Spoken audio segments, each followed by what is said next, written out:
Yun, pag as in, once na wala na siya sa loob, as in, kino-cover ko na agad. O, ang pamunas, bilisan mo, ganyan. Hi guys, welcome back to my channel. Feeling expert na naman. Kumbaga, ano lang ako, albularyo, ganun. Albularyo lang ang lola mo.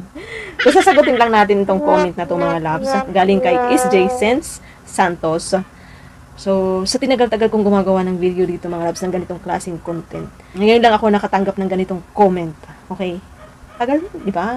Wala akong natatanggap ng ganitong comment.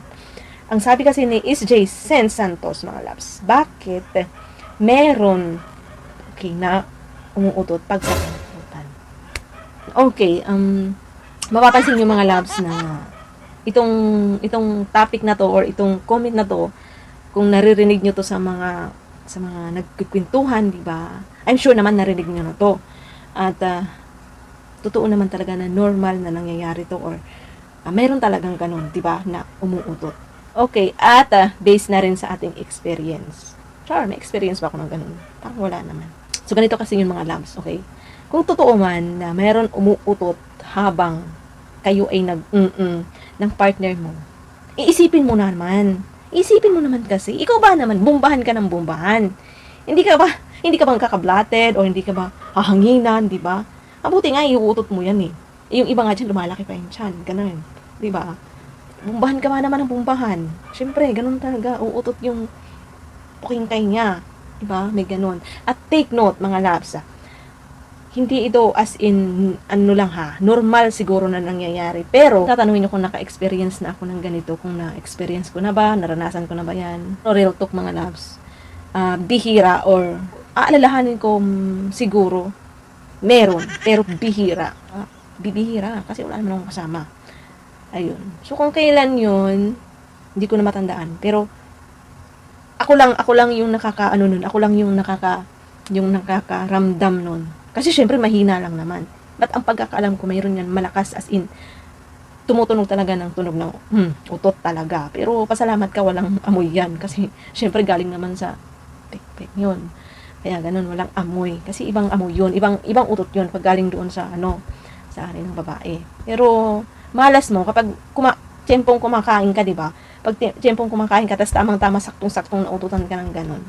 Pero okay lang, wala naman sigurong amoy yun kasi galing naman sa di ba? Paano nga ba nagkakaroon? Kasi based on my experience, pag ako kasi, once na meron akong kasama or ganun, pag meron akong kasama, hindi ako as in buka ka. Ano yun? Yung pataka lang ng nakabuka ka. Kasi, syempre, expected mo na yan. Napapasukan ka talaga ng hangin. Mga loves, normal daw yun. Normal daw yun. Lalo na kapag nagkaanak ka na or medyo maluwang-luwang na, ganun. So, kapag meron kang kasama, habang bubumbahan kayo, huwag naman yung as in nakaganyan ka. Medyo pa-cute-cute ka naman ng konti, mga loves. Girl, huwag naman as in, bubuka ko ng ibuka, diba? Medyo isarado mo naman. Or mas better na magkumot kayo, ganun. Kasi, syempre, hanginan, ang talaba, ganun yan, mga loves. Hanginan. True.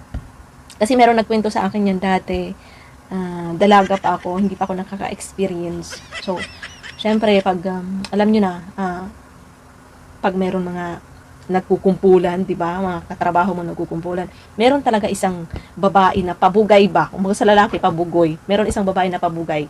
So, nagkikwento siya na umuutot nga yung sa kanya, lalo na kapag nabibitin siya. Ganun. Di ba nga, sabi ko nga sa inyo, meron mga babaeng nabibitin, lalo na kapag first nilang magdudo.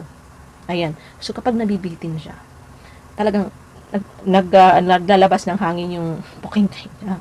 Ayun, naglalabas talaga ng hangin. Which is normal daw. So, dati pa yun wala pa akong karanasan, dalaga pa ako. So, naririnig ko yan pag may magkukumpulan dyan. Ganun. Talagang ini-encourage nila ako nun kasi sabi ko nga sa inyo, nasa 20 na akong edad. Wala pa akong karanasan. My God.